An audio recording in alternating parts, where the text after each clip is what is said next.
Islam saat ini, terutama di Indonesia, ialah umat yang paling tertinggal, umat yang paling terbodoh, umat yang paling terbelakang jika dibandingkan dengan umat lain di dunia. Dr. Yusuf Qaradawi dalam bukunya Muskilatul Fakri wa Kaifa ala Jahlil Islam mengatakan, umat Islam saat ini tengah menghadapi persoalan besar lagi mendasar, yakni berada dalam kondisi kemiskinan, ketertaman, dan keterbelakangan. Profesor Dr. Nurholis Majid mengatakan, Islam memiliki ajaran yang visioner dan revolusioner, tetapi anehnya umat Islam saat ini betul-betul dicekram oleh gurita kemiskinan dan kebodohan. Ungkapan tersebut bukan hanya mengubah kata tanpa fakta, sebab secara de jure dan de facto kita kalah oleh Amerika yang kapitalis, kita jauh tertinggal oleh Cina yang konfusionis-tomis, dan kita jauh terbelakang oleh Jepang yang buddhis-tomis. Dampaknya, kita hanya menjadi bangsa yang berjiwa pengemis, bermental apatis, berwatak iblis, pikirannya kotor, sifatnya diktator, mentalnya kendur, jiwanya bolong, kerjaannya hanya melihat goyang ngebor dan goyang ngecor. Betul hadirin? Betul.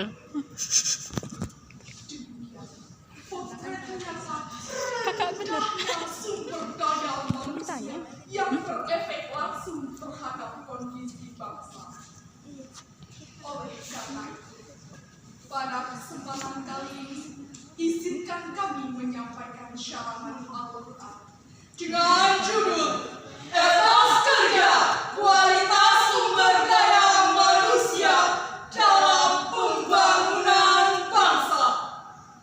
Dengan rujukan Al-Quran Surah Al-Mujadalah ayat 11 yang berbunyi,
Aku berlindung kepada Allah dari godaan syaitan yang terputus dengan menyebut nama Allah yang Maha Pengasih lagi Maha Penyayang.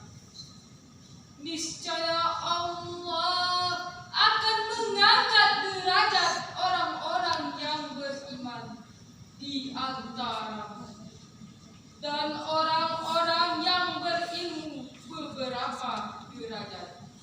Dan Allah Maha teliti atas apa yang kamu kerjakan. Dewan Hakim yang alim lagi bijaksana, hadirin wal hadirat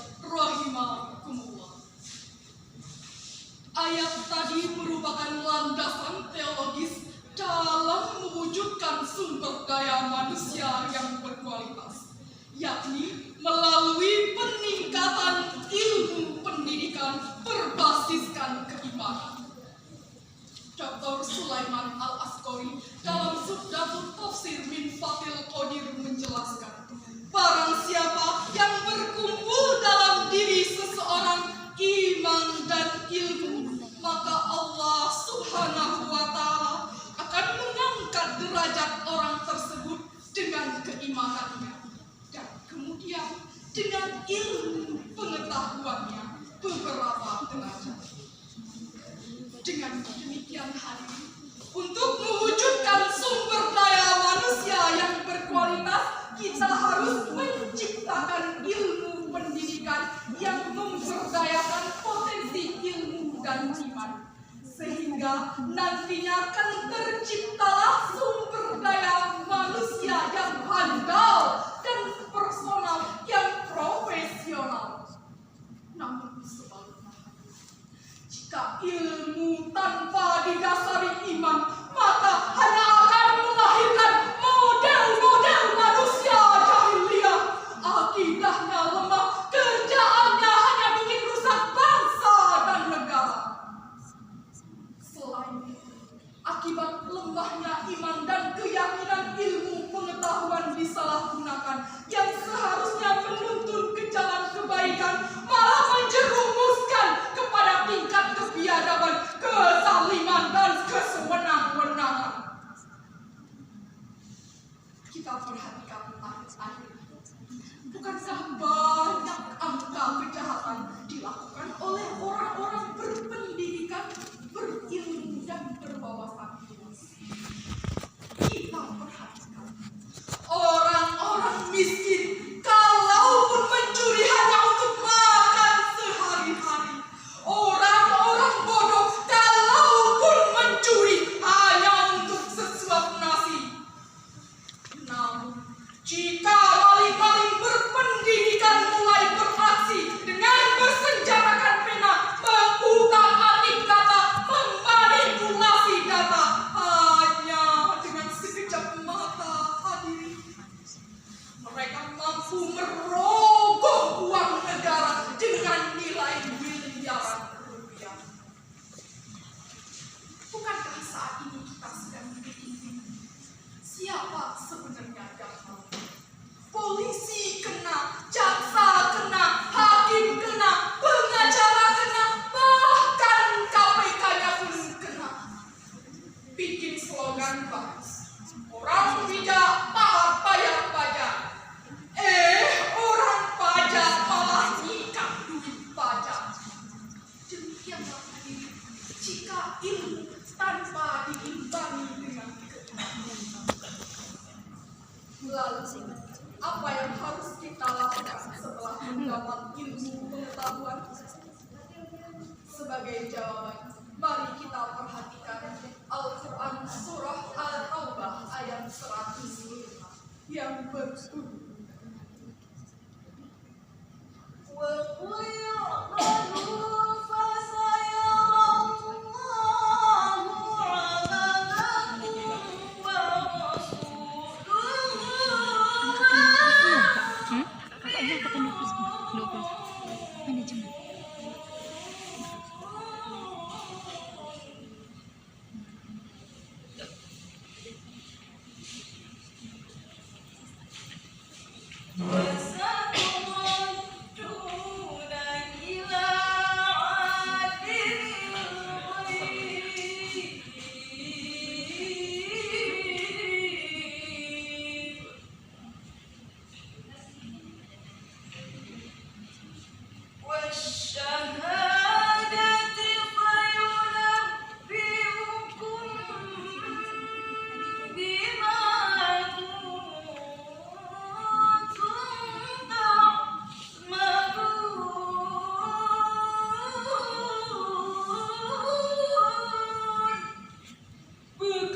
Hakim yang kami hormati, hadirin sebangsa dan setanah air yang kami banggakan.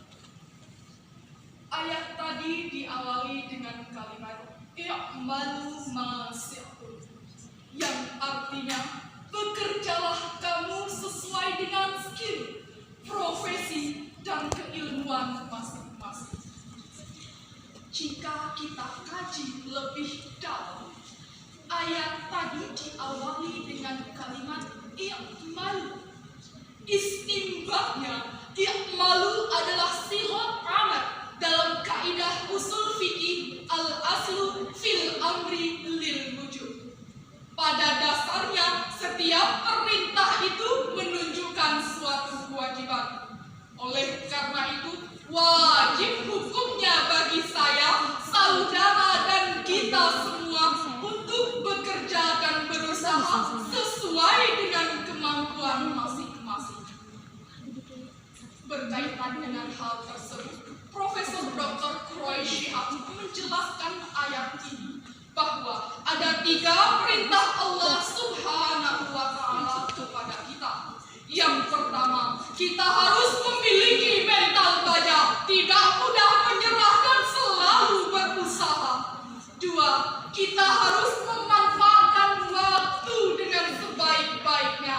Dan yang ketiga, dalam bekerja dan berusaha, kita harus senantiasa berdoa kepada Allah Subhanahu wa Ta'ala.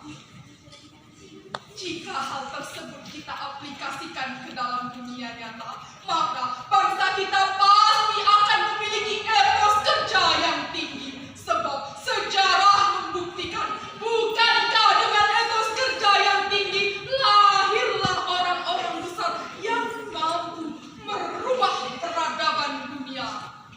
Bukankah banyak orang-orang besar yang memulai karirnya hanya dengan berjualan koran? Bukan jualan korannya yang kita ikuti, tapi semangat etos kerjanya yang harus kita teladani. Dengan demikian, sumber daya manusia yang berkualitas selain harus memiliki ilmu pengetahuan, juga dituntut untuk memiliki etos kerja yang berkualitas. Selain itu, jika hal ini dikerjakan, maka ilmu bukan sekedar ilmu, tetapi juga amal. Dan apabila sikap ini dikerjakan oleh insan-insanan beriman, maka Allah Subhanahu wa Ta'ala akan memberikan balasan berupa pahala yang berlimpah-limpah. Sesuai dengan janji Allah dalam Al-Quran surah Al-Ma'idah ayat 9 yang berbunyi,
dari syarat ini dapat disimpulkan bahwa untuk memajukan sebuah bangsa, kita harus memiliki sumber daya manusia yang berkualitas. Dan untuk menciptakan sumber daya manusia yang berkualitas, kita harus menciptakan pendidikan yang memberdayakan potensi iman dan ilmu. Selain itu, harus pula diimbangi dengan etos kerja yang tinggi. Sebab dengan etos kerja yang tinggi dan kualitas sumber daya manusia, maka kita akan mampu membangun bangsa ini ke arah yang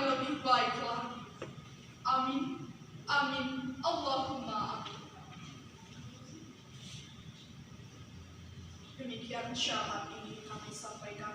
Jika terdapat kesalahan dan kehilafan, kami mohon dimaafkan. Undur mangkola, wala tandur mangkola. Wabillahi taufiq